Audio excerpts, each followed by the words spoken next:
Normative narratives are myths, stereotypes, and internalized flaws. They cause a corruption of the human soul and mind, and this is why we need to understand them and open up our minds to these harmful ideas in order for us to grow and develop as future teachers, and this fits into my Brandon's bread theory.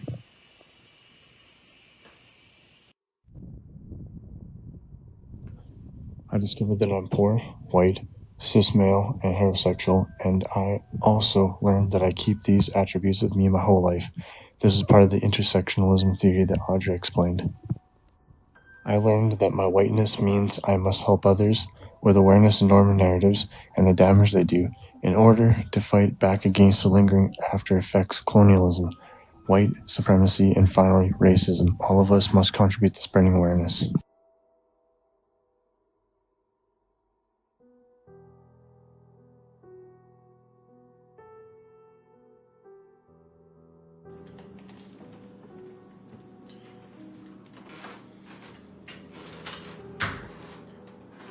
One harmful type of normative narrative is microaggressions.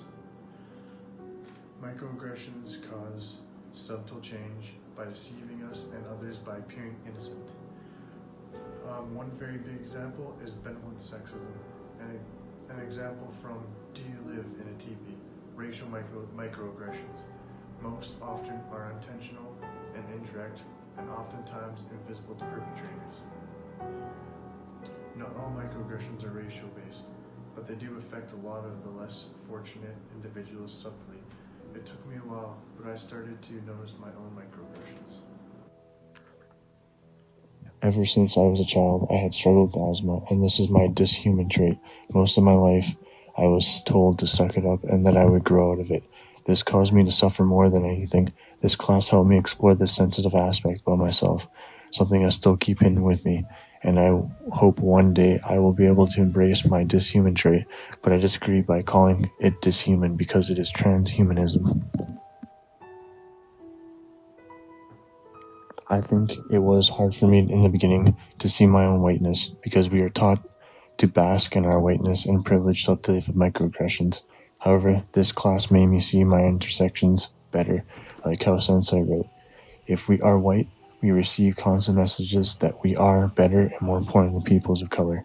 When we were discussing the practice, our defense against sexual assault, which illustrated the contrast between males and females, I discovered by asking questions with my group members that the oldest female never practiced any of the precautions that women wrote down.